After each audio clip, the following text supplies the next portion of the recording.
Assalamualaikum warahmatullahi wabarakatuh. Pada kesempatan kali ini, saya ditunjuk sebagai moderator dari materi 1 mengenai teori pembentukan jagat raya dan teori pembentukan tata surya yang dikelompoki oleh diantaranya yakni Saya sendiri M. Rafi Batiar, nomor absen 14.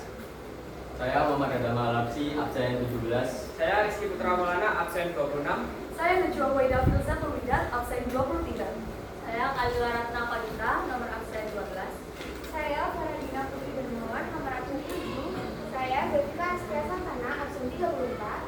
Saya Selina Kulimana, absen 30. Saya Dila Pradia, absen 1. Nah, setelah masuk ke dalam sesi perkenalan anggota kelompok, di sini saya akan membuka materi pertama yang akan disampaikan oleh materi 1, yakni teori pembentukan jagat raya yang akan dibawakan oleh Saya. Baik teman-teman, sebelum kita masuk ke teori-teori pembentukan jagat raya, saya jelaskan dulu apa itu jagat raya.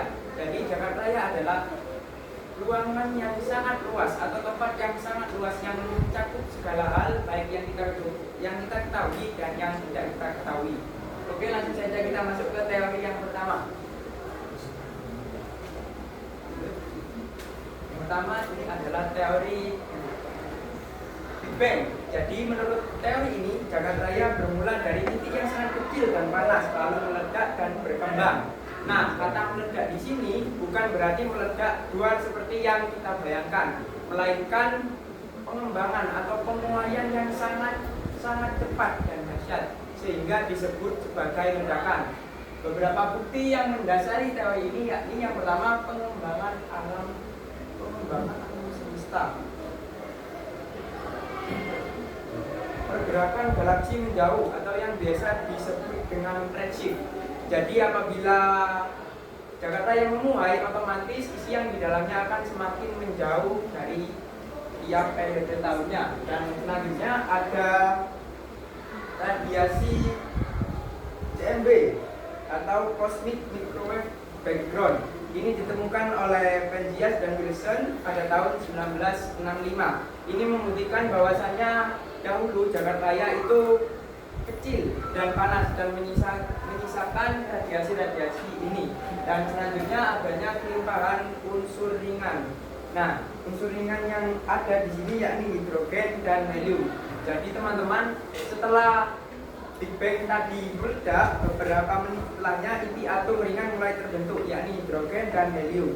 Setelah itu 300.000 tahun setelahnya atom netral terbentuk dan cahaya bebas bergerak dan meninggalkan jejak radiasi, yaitu CMB tadi itu.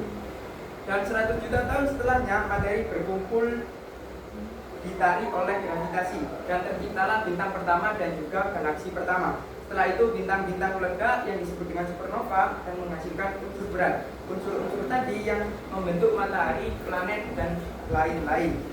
Nah, selanjutnya pendinginan alam semesta. Jadi pada Big Bang ini ada masa di mana alam semesta dingin. Ini sangat membuktikan teori Big Bang. Dan yang terakhir ada usia benda langit. Ini bisa dilihat ketika kalian melihat galaksi yang lebih jauh itu terlihat muda. Kenapa hal tersebut terjadi? Karena galaksi yang jauh tersebut karena jaraknya terlalu jauh dan keterbatasan penglihatan kita maupun ketika kita menggunakan alat, tetap kita tidak bisa melihat galaksi tersebut. Jadi kita hanya melihat jejaknya saja. Nah, oleh karena itu galaksi yang lebih jauh biasanya terlihat lebih muda daripada galaksi yang dekat. Oke. Selanjutnya ada teori kalian bisa lihat di sini yang dari kiri itu yang awal Big Bang masih kecil, jadi jagat raya masih sekecil itu, terus berkembang menjadi besar. Dan yang kedua ada keadaan tetap. Nah, keadaan tetap ini menyatakan bahwa semesta tidak memiliki awal dan tidak memiliki akhir. Jadi alam semesta atau jagat raya itu konstan, tidak pernah berubah. Salah satu yang mendukung teori ini yakni pengamatan bahwa alam semesta mengembang. Yang tadi teori sebelumnya yakni teori Big Bang. Jadi keadaan tetap ini juga mendukung bahwasannya ada pengembangan pada alam semesta yang dahulunya kecil dan sekarang mengembang menjadi lebih besar. Namun perbedaannya di sini keadaan tetap itu isi isinya juga itu tetap. Jadi meskipun berkembang, isi yang ada di dalamnya itu juga ikutan berkembang. Bisa dilihat dulu. Nah, next. Next lagi. Nah, seperti ini teman-teman. Jadi yang awalnya kecil terus berkembang dan berkembang. Jadi walaupun alam semesta itu berkembang, isinya juga ikut berkembang. Jadi otomatis teori ini menganggap bahwasanya alam semesta itu tetap. Selanjutnya ada keseragaman dan kehomogenan alam semesta. Alam semesta itu menurut teori ini itu seragam, tidak ada batasan dan tidak ada hanya distribusi galaksi tampak stasioner pada pengamatan lama. Jadi galaksi itu tampak tetap, tidak berevolusi pada pengamatan lama. Namun teori ini terbantahkan oleh teori Big Bang setelah ditemukannya radiasi kosmik microwave background tadi. Jadi setelah ilmuwan menemukan CMB tersebut pada 1965, akhirnya teori keadaan tetap ini terbantahkan karena teori keadaan tetap ini tidak bisa membuktikan adanya radiasi tersebut. Mengapa? Terus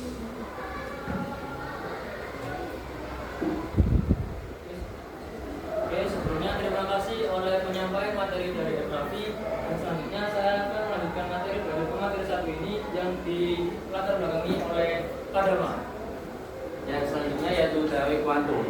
Pada teori ini diyakini bahwa alam semesta muncul menggunakan prinsip fisika kuantum. Dalam teori ini diyakini bahwa alam semesta muncul dari fluktuasi energi sangat kecil di dalam ruang hampa. Namun menurut mekanika kuantum, ruang hampa tidaklah benar-benar kosong, melainkan terdapat energi yang dapat berubah menjadi partikel dan radiasi secara spontan. Karena itu, teori ini menganggap bahwa alam semesta tidak memerlukan suatu ledakan besar atau penyebab tertentu untuk tercipta, melainkan dapat tercipta secara alami menggunakan fenomena kuantum. Dari energi kecil di ruang hampa inilah materi, radiasi, dan struktur alam semesta berkembang. Yang selanjutnya yaitu oscillating teori yang menyatakan bahwa alam semesta tidak berkembang satu kali saja, melainkan bergerak dalam siklus berulang. Siklus tersebut adalah alam semesta mengembang seperti pada teori Big Bang, kemudian ekspansi, melambat, dan akhirnya berhenti karena perputaran gravitasi. Setelah itu, gaya gravitasi membuat alam semesta menurun kembali, mengalami kehancuran total yang disebut Big Crunch. Dari kehancuran ini akan muncul ledakan baru atau Big Bang dalam alam semesta. Dan alam semesta memulai kembali siklus baru. Dengan demikian, menurut teori ini, alam semesta bersifat tanpa awal dan tanpa akhir, karena terus mengalami proses mengembang dan mengalir. Baik, sebelumnya terima kasih untuk kedua pemateri yang mengenai jagat raya. Dan di sini saya akan melanjutkan materi mengenai tata surya yang diawali oleh Najwa Buaida.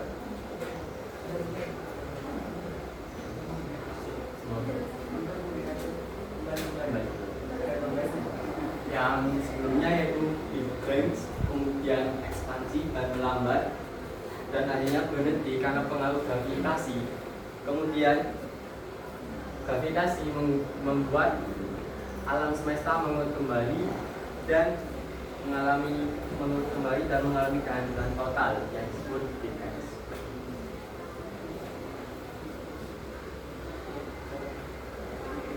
Baik, terima kasih. Sebelumnya kita sudah menjelaskan tentang teori jagat raya. Selanjutnya kita akan menjelaskan tentang teori tata surya. Sebelum itu, perlu kita ketahui bahwa tata surya adalah sistem benda-benda langit yang terdiri dari matahari sebagai pusatnya dan semua objek yang terikat di dalamnya atau yang terikat oleh gaya gravitasinya. Nah, di sini teori yang pertama terdapat teori Kant. Teori Kant sendiri diambil dari nama sang ilmuwan, yaitu Immanuel Kant.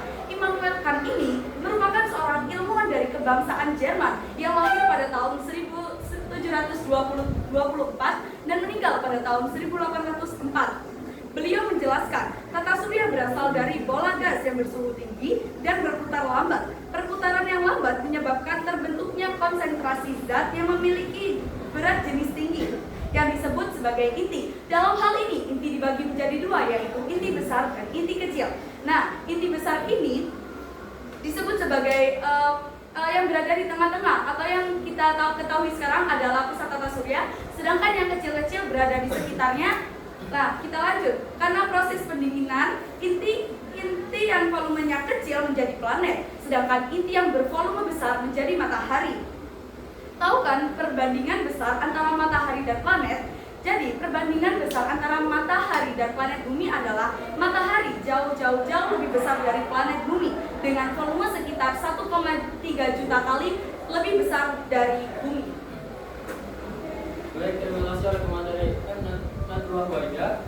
Di sini saya akan melanjutkan materi mengenai hipotesis nebula yang akan dibawakan oleh kalian. Baik, terima kasih kepada moderator atas waktunya.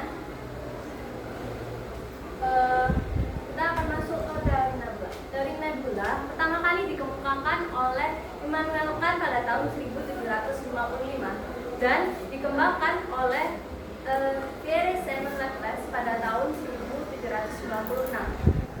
Teori ini merupakan model yang paling bisa diterima dan dimodifikasi hingga saat ini untuk menjelaskan asal-usul tata surya. Sebenarnya nebula itu apa sih? Nebula adalah sekumpulan gas awan, terutama hidrogen dan helium, dan juga debu kosmik yang sangat besar, dingin, dan berputar dengan sangat lambat. Nah, menurut teori ini, proses pembentukan tata surya yang pertama adalah diawali dengan adanya penyusutan gravitasi. Akibat gaya gravitasi internal ataupun peristiwa supernova yang berada di sekitar nebula, nebula mengalami penyusutan dan juga menjadi lebih padat. Nah, akibat penyusutan tersebut, nebula menjadi berputar lebih cepat dan mengalami gesekan antar partikel, dan tekanan gravitasi menyebabkan bagian pusat kabut menjadi lebih panas. Kemudian, karena gaya sentrifugal, kabut tersebut merata dan membentuk piringan pipih yang berputar di sekitar pusatnya. Kemudian terjadi akresi ataupun penggumpalan akibat dari tabrakan-tabrakan partikel tadi. Dan terakhir, planetesimal terus bertabrakan dan bergabung melalui proses akresi dan membentuk planet dan benda-benda tata surya lainnya. Baik, terima kasih atas materi yang disampaikan oleh kalian. Di sini saya akan melanjutkan kembali yang dimana terdapat materi teori planetesimal yang akan disampaikan oleh MC. Baik, terima kasih atas waktu yang diberikan moderator.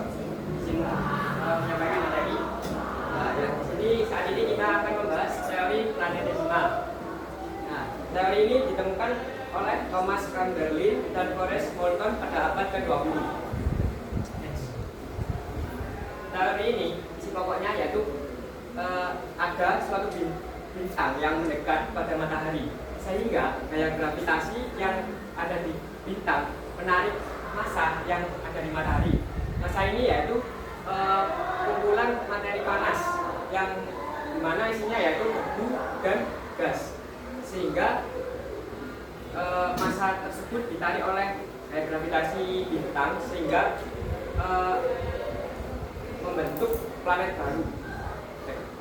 Nah, ada kelebihan dan kekurangan dalam teori ini. Yang pertama, kelebihannya yaitu diakui para ahli karena teori ini sudah didukung oleh data penelitian yang ada, yaitu dengan proses akresi yang terlihat di luar angkasa. Selanjutnya ada kekurangan teori planetesimal yaitu karena suhu yang sangat tinggi. Suhu yang sangat tinggi ini sehingga suhu dekat matahari terlalu tinggi sehingga sulit terbentuknya planet baru. Materi yang panas sulit ketika dengan suhu yang terlalu tinggi sehingga sulit untuk sulitnya materi itu berkembang dan memadat. Jadi perlu adanya proses yang lama. terima kasih atas penyampaian materi dari Rizky. Selanjutnya ialah teori pasang surut yang akan disampaikan oleh Faradina. Oke baik, izin melanjutkan. Jadi yang selanjutnya ada teori pasang surut. Jadi pembentukan tata surya dalam teori pasang surut ini menyebutkan bahwa planet dapat terbentuk karena mendekatnya bintang lain dengan matahari. Jadi sebenarnya apa sih maksudnya? Maksudnya adalah awal mula teori pasang surut ini juga dikenal sebagai teori Rigel yang menjelaskan bahwa planet-planet terbentuk akibat adanya gaya tarik kuat antara matahari dan bintang lain yang melintas sangat dekat. Jadi awalnya teori ini muncul dari pemikiran George Louis Leclerc di Buffon pada abad ke-18. Ia berpendapat bahwa planet terbentuk akibat tabrakan matahari dengan komet raksasa yang menghasilkan puing-puing panas lalu mendingin menjadi planet. Kemudian teori ini dikembangkan lebih lanjut oleh Sir James Chance dan Sir Harold Jeffreys pada tahun 1918. Mereka menjelaskan bahwa ketika bintang besar mendekati matahari, gaya tarik yang sangat kuat menimbulkan gaya pasang surut. Jadi, gaya ini menarik sebagian massa gas dari matahari dan gas panas yang terlepas itu kemudian membentuk mendingin, memadat dan membentuk planet yang akhirnya beredar mengelilingi matahari. Terus ada juga kelebihan dan kekurangan dari teori pasang surut ini. Contohnya seperti teori ini masuk ke dalam logika para ilmuwan dan astronom, sedangkan kekurangannya teori pasang surut ini hanya sedikit kemungkinan matahari bertemu dengan bintang yang sangat besar. Baik, terima kasih atas penyampaian materinya. Di sini saya akan melanjutkan kembali materi mengenai teori protoplanet yang akan disampaikan oleh Jessica. Oke, selanjutnya ada teori protoplanet. Teori protoplanet awalnya ditemukan oleh Carl von Lissig dan Jimmy Wilber. Teori ini menjelaskan bahwa awalnya jagat raya dipenuhi oleh gas dan debu yang sudah ada sejak 5 miliar tahun yang lalu, yang membentuk gumpalan-gumpalan dan terus berevolusi menjadi gumpalan padat dan menjadi gumpalan bundar. Teori protoplanet ini dinamakan dengan partikel yang ada di bagian tengah saling mendekat satu sama lain sehingga menimbulkan panas dan berbicara yang disebut juga dengan cikal bakal matahari. Bagian pinggir terpecah menjadi gumpalan-gumpalan kecil yang disebut sebagai protoplanet. Gumpalan-gumpalan kecil itu membeku dan akhirnya menjadi planet-planet serta anggota tata surya yang lainnya. Baik, terima kasih atas penyampaian materinya. Di sini saya akan melanjutkan kembali mengenai materi teori bintang kembar yang akan disampaikan oleh Sherry. Terima kasih moderator. Selanjutnya saya akan menjelaskan tentang teori bintang kembar. Teori ini pertama kali ditemukan pada tahun 1930 oleh Raymond Arthur. Pada saat itu Raymond Arthur berasumsi bahwa dahulunya matahari merupakan dua bintang kembar, yang dimana salah satu bintang ini itu meledak karena tertabrak oleh bintang atau benda langit yang lebih besar dari ukuran bintang ini. Yang kemudian sisa-sisa ledakan dari bintang ini akan berputar dan mengelilingi pada bintang yang tidak meledak ini atau yang disebut dengan matahari. Yang kemudian seiring berjalannya waktu, batu-batu ini akan membentuk sebuah planet dan menyitari matahari ini. Nah, namun teori ini dikembangkan lagi oleh Fred Hoyle pada tahun 1956. Nah, menurut Fred Hoyle, teori bintang kembar ini bukan meledak karena tertabrak oleh benda langit, tetapi karena kedua bintang ini itu saling berdekatan dan salah satu bintang ini itu meledak dan sisa-sisanya akan berputar mengorbit pada bintang yang tidak meledak dan kemudian akan terciptanya sebuah planet. Nah, dari itu kelebihan dari teori bintang kembar ini yaitu menghubungkan dengan fenomena nyata dan didukung oleh para ilmuwan astronomi, karena teori ini termasuk bisa dibilang masuk akal dengan fenomena nyata yang ada di dunia ini. Dan selanjutnya kelemahan dari teori bintang kembar ini, karena setelah ditelusuri lebih lanjut oleh para ilmuwan, ternyata tidak ada ukuran bintang-bintang yang lebih besar dari matahari ini. sehingga para ilmuwan menganggap ukuran bintangnya terlalu kecil untuk bisa menyebabkan matahari bisa meledak. Nah, selanjutnya teori ini dianggap tidak terlalu sederhana untuk membentuk sebuah tata surya yang sangat kompleks. Nah, selanjutnya kelemahannya yaitu penjelasannya tidak lengkap karena teori ini tidak menjelaskan tentang bagaimana batu-batu tersebut bisa membentuk sebuah planet dan mengapa bintang tersebut planet yang meledak tersebut mengorbit pada bintang yang tidak meledak ini. Oke, selanjutnya saya silakan kepada moderator.